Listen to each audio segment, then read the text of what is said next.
ఇక కొత్తగా చేరికల మంత్రి అంట, కాంగ్రెస్ పార్టీలో కొత్తగా చేరికల మంత్రి స్టార్ట్ అయ్యిందంట. ఆ చేరికల మంత్రి ఎవరనేది చూద్దాం. వీళ్ళు బీఆర్ఎస్ నుంచి చేరికలని ఆ మంత్రి ఆధ్వర్యంలోనే ఫిరాయింపుల శాఖ ఏర్పాటు చేశారా అంటూ సెటల్లు కూడా వినిపిస్తున్నాయంట. మరి ఎవరైనా రాష్ట్రంలో కొత్తగా ఫిరాయింపుల మంత్రిత్వ శాఖ ఏర్పాటు చేసి దాని బాధ్యతలను ప్రత్యేకంగా ఓ మంత్రికి అప్పగించారంటూ రాజకీయ వర్గాల్లో జోకులు పేలుతున్నాయి. పార్లమెంట్ ఎన్నికల ముందు దానం నాగేందర్తో మొదలైన ఫిరాయింపుల ప్రక్రియ తెల్ల వెంకట్రావు, కడియం శ్రీహరి, పోచారం శ్రీనివాసరెడ్డి, సంజయ్ కుమార్ వరకు సాగింది. ఇంకా కొంతమంది ఎమ్మెల్యేలు పార్టీ మారతారని కాంగ్రెస్ నేతలు బాహటంగానే చెప్తున్నారు. ఈ వ్యవహారం మొత్తాన్ని ఓ మంత్రి ప్రత్యక్షంగా పర్యవేక్షిస్తున్నట్టు చెప్తున్నారు. ఇప్పటికే 2 కీలక శాఖలు నిర్వహిస్తున్న మంత్రికి అదనంగా ఫిరాయింపుల శాఖ కూడా అప్పగించిన సచివాలయంలో కాంగ్రెస్ పార్టీలో సెటిల్ వేస్తున్నారు. ఆయన చేతిలోని అత్యంత కీలకమైన శాఖను ఉన్నతాధికారులకు వదిలేశారని విమర్శలున్నాయి. ఆ శాఖపై అటు సీఎం ఇటు ఉన్నతాధికారులే మాట్లాడుతున్నారంటూ మంత్రి పట్టించుకోవడం లేదని ఆ శాఖ వర్గాలు వాపోతున్నాయి. మంత్రిని కలిసి విన్నవించిన ఫలితం ఉండడం లేదని సదరు శాఖ ఉద్యోగ సంఘాల ప్రతినిధులు చెప్తున్నారు. మంత్రికి ఫిరాయింపుల శాఖ అదనపు బాధ్యతలు పెరగడమే ఇందుకు కారణమని సెటిల్ అయితే వేస్తున్నారు. మరి ఆ మంత్రి ఎవరనేటువంటిది అయితే ఇప్పటికీ జనరల్, ఎందుకంటే నిన్నటి చేరికలో కూడా పొంగులేటి శ్రీనివాసరెడ్డి ఉన్నాడు కాబట్టి పొంగులేటి శ్రీనివాసరెడ్డి గతంలో కూడా చెప్పిండే ఖమ్మం నుంచి ఒక్క కారు పార్టీ ఎమ్మెల్యేను అసెంబ్లీ గడప తొక్కని అని అన్నటువంటిది కూడా సవాల్ చేసిండే. మరి బీఆర్ఎస్ పార్టీని నిర్వీర్యం చేసే లక్ష్యము మరి శ్రీనివాస్ రెడ్డి తీసుకున్నాడా అంటే మరి ఇండైరెక్ట్ వాళ్ళే చెప్తున్నట్టు ఫిరాయింపుల శాఖనే ఓటు పెట్టి దానికి తనను మంత్రి చేస్తారేమో అన్నటువంటి మాట. అయితే తన మంత్రిత్వ శాఖ కాకుండా ఈ శాఖ చేస్తున్నారు అనేటువంటిది. ఇక్కడ మనం పొంగులేటి శ్రీనివాసరెడ్డి గురించి 2 మాటల్లో అయితే చెప్పుకుందాము. ఎందుకంటే గతంలో కూడా తెలంగాణ వచ్చినప్పుడు కూడా పొంగులేటి శ్రీనివాసరెడ్డి అనేట ఆయన 2014లో వైఎస్ఆర్సీపీ నుంచి ఎంపీగా గెలిచినటువంటి నేపథ్యం ఉంది. అంటే బీఆర్ఎస్ పార్టీ మొత్తం గాలి వీస్తున్నప్పుడు కూడా ఖమ్మంలో ఇంకో పార్టీ నుంచి గెలిచినటువంటి నేత ఆయన. ఆ తర్వాత బీఆర్ఎస్ పార్టీలో చేర్చుకున్నారు. అంటే ఆర్థికంగా రాజకీయంగా ఖమ్మం జిల్లాలో పట్టున్నటువంటి నేత పొంగులేటి శ్రీనివాసరెడ్డి. ఆ తర్వాత ఏమైందో తెలియదు కానీ 2019లో ఆయనకు టికెట్ ఇవ్వలేదు. కేసీఆర్ చేసేటివన్నీ కూడా ఇట్లాంటి తప్పులే అనడానికి కేసీఆర్ తన గోతి తానే తోడుకుంటాడన్నటువంటిది ఇది నిరసన. ఎందుకంటే ఖమ్మం జిల్లాలో ఉండేటువంటి అన్ని ఎమ్మెల్యేలలో, ఉమ్మడి ఖమ్మంలో ఉండేటువంటి అన్ని ఎమ్మెల్యేలు ఈ పొంగులేటి హ్యాండ్ ఓవర్లనే ఉంటాయన్నటువంటిది. అంటే 1-2 తప్ప 1-6-2 తప్ప దాదాపు 10 సీట్లు అయితే పొంగులేటి చెప్తే జరిగే సీట్లు అనేటువంటి మాట కూడా.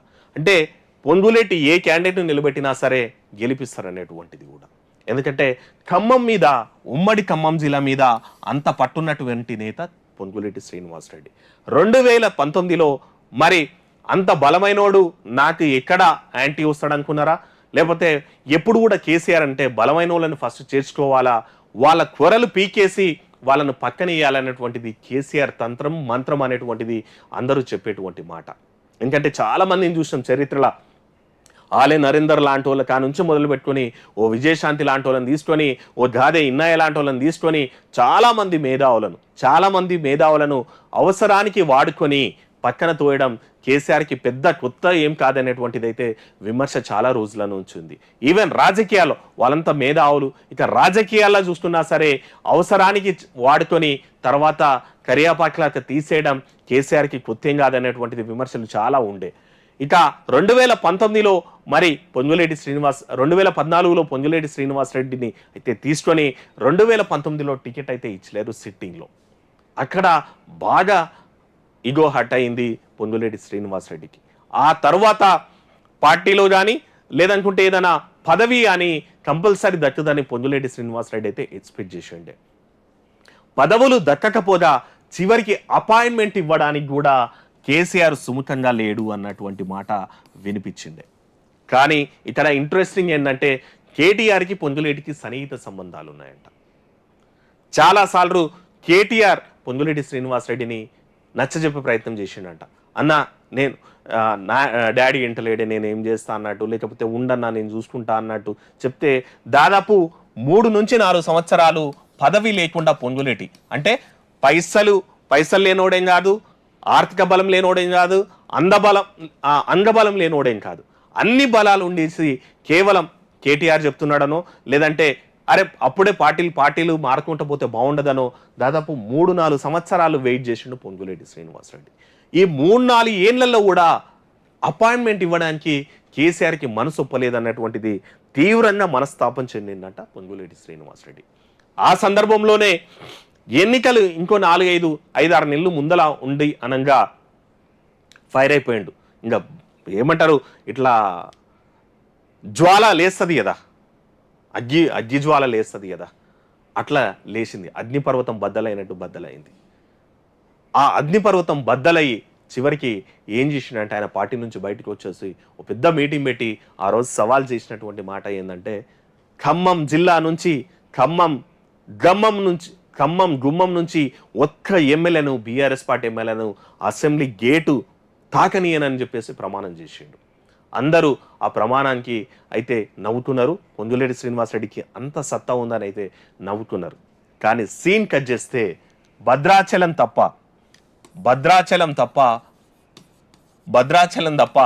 మిగిలిన అన్ని స్థానాల్లో కాంగ్రెస్ పార్టీ విజయ దుందుబి మోగించింది.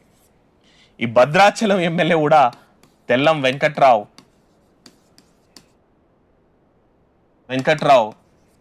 తిను పొంగులేటి అనుచరుడు సన్నిహితుడు, పొంగులేటి జాన్ జబ్బా అంటారు కదా, అట్లా అన్నమాట.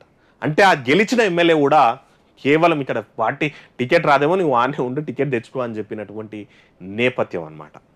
అంటే అందరూ కాంగ్రెస్ పార్టీకి సంబంధించినటువంటి ఎమ్మెల్యేలే. అంటే మొత్తం ఆయన ఏదైతే శపథం చేసిండో ఆ శపథాన్ని నిలబెట్టుకున్నాడు పొంగులేటి. దానితో పాటు రాష్ట్రంలో దాదాపు 20-25 మంది ఎమ్మెల్యేలను ప్రత్యక్షంగా పరోక్షంగా గెలుపులో, అంటే ఆ 10-12 మందితో పాటు రాష్ట్ర వ్యాప్తంగా ఇంకో 10-12 మందిని గెలిపించడంలో కీలక పాత్ర పోషించిందంట పొంగులేటి శ్రీనివాసరెడ్డి. అంటే దాదాపు పొంగులేటి శ్రీనివాసరెడ్డి ఓ 20 మంది, కమ్సే కమ్ 20 మంది ఎమ్మెల్యేలో గెలుపులో తన పాత్ర అయితే ప్రత్యక్షంగా పరోక్షంగా ఉంది అంట. చాలామంది అంటే తనకు టీంను అంటే తను ఏంటంటే ఒకటే బీఆర్ఎస్ని మళ్ళీ అధికారంలోకి రానియద్దు, అది తన శపథం. ఎందుకంటే తను ఎక్కడైతే అవమానం పాలైండో, ఎక్కడైతే ఏ పార్టీలో అయితే తను అవమానం పాలైండో ఆ పార్టీని భూస్థాపితం చేయాలన్నటువంటి లక్ష్యంతో పనిచేసిండు. ఆ లక్ష్యంతోటనే, ఆ కసితోటే, ఆ పదతోటే దాదాపు 18-20 మంది ఎమ్మెల్యేల ప్రత్యక్ష పరోక్ష ఎన్నికకు తను సహకరించిండు పొంగులేటి శ్రీనివాసరెడ్డి అన్నటువంటి. మరి అది ఆర్థిక బలం ఉండొచ్చు, అంగబలం ఉండొచ్చు, లేదనుకుంటే ఇంకో బలం అని చెప్పొచ్చు. ప్రచారంలో పాల్గొనడం, లేదంటే ఇంకేదైనా సరే, ఏ కారణాలతోనే సరే ఓ 18-20 మంది గెలుపులో ఎవరు మన పొంగులేటి శ్రీనివాసరెడ్డి ప్రత్యక్షంగా అయితే పాల్గొన్నాడు అన్నటువంటిది వినిపిస్తున్నటువంటి మాట. మరి అంత స్టఫ్ ఉన్నటువంటి నేతను మరి కేసీఆర్ ఎందుకు పక్కన పెట్టింది అనేటువంటిది ఇప్పటికీ అనుమానమే. జనరల్గా ఇంతకుముందు చెప్పినగా గట్టోళ్లను తూష్ అనే కరియాపాకులాగా వాడేసుకొని వాళ్ళలోన ఉన్నటువంటి గట్టిదానాన్ని పీల్చి పక్కన ఇస్తాడు కేసీఆర్ అనే దానికి పొంగులేటి శ్రీనివాసరెడ్డి. కానీ ఆ పడేసిన కరియాపాకు మంటై తనకే మంట పెడుతుందని ఎప్పుడు ఎక్స్పెక్ట్ చేసలేడు. మరి ఇప్పుడు వీళ్ళు చెప్తున్నప్పుడు ఆ ఫిరాయింపుల శాఖకు మంత్రి ఎవరంటే పొంగులేటి శ్రీనివాసరెడ్డి అనేటువంటిది వాళ్ళ అనుమానం. వాళ్ళు రాయకపోయినా సరే అదే నిజం ఉండొచ్చు. ఎందుకంటే చాలా మంది ఎమ్మెల్యేల జాయినింగ్ పక్కన పొంగులేటి శ్రీనివాసరెడ్డి ఉంటున్నాడు. మరి ఇంకా మళ్ళీ తన టార్గెట్ ఉందేమో బీఆర్ఎస్ ఎల్పీని కూడా నయాన్నో భయాన్నో లేకపోతే సామ వేద దండోపాయాలు ఉపయోగించి వాళ్ళ అభివృద్ధి పనులు ఉండొచ్చు, లేకపోతే వాళ్ళ ఆర్థిక అంశాలు ఉండొచ్చు, మిగిలిన ఏవైనా సరే చూసుకొని చూపించి ఆశ పెట్టి, లేకపోతే అభివృద్ధి కావాలంటే వాళ్ళే యువతలకు వచ్చేటట్టు ఎంకరేజ్ చేసి కారణాలు ఏమైనా ఉండొచ్చు, అవన్నీ చేసి బీఆర్ఎస్ ఎల్పీని మరి కాంగ్రెస్ ఎల్పీలో చేర్చుకుంటాడేమో పొంగులేటి. తన ఇంకో శపథం కూడా ఈవెన్ బీఆర్ఎస్ ఎమ్మెల్యేలనే అందరూ బీఆర్ఎస్ ఎమ్మెల్యేలనే గేటు తాకని అనేది మరి ఇంకేదన్నా శపథం పెట్టుకున్నాడేమో అయితే తెలియదు. మరి అట్లాంటిదే పెట్టుకున్నట్టయితే మాత్రం, ఎందుకంటే మొన్న మనం చూసిండే even Medak BRS party MP candidate కూడా రేపు గెలిస్తే మాత్రం కంపల్సరీ కాంగ్రెస్లకే పోతారన్నటువంటిది ఓ విమర్శ కూడా వచ్చిండే. ఆయనకు కూడా పొంగులేటి ఫండింగ్ చేసిండు అన్నటువంటిది. అంటే తనకి ఇక్కడ కావాలో అక్కడ తన మనుషుల్ని డిప్లాయ్ చేసుకొని వాళ్ళ గెలుపుకైతే గట్టిగా పనిచేసిండు, బీఆర్ఎస్ని తొక్కాయాలన్నటువంటి ప్లాన్ చేసిండు అన్నటువంటిది ఇక్కడైతే వాళ్ళు చెప్తున్నటువంటి మాట. మరి నిజంగా పొంగులేటి పవరు ఇప్పటికీ అర్థమైందా మరి కేసీఆర్కి అనేటువంటిది అయితే చూడాలా. తనైతే మంగమ్మ శపథం అంటారు కదా, ఇది పొంగులేటి శపథం అనమాట. ఈ పొంగులేటి శపథంలో తనైతే సక్సెస్ అయిండు. మరి ఇంకా ఇంకోటి బీఆర్ఎస్ఎల్పీ విలీనం ఏమైనా మిలిగిందా, ఆ శపథం కూడా చేసిండా, ఆ శపథాన్ని కూడా నిజం చేసుకుంటాడా, కాలమే సమాధానం చెప్పాలా.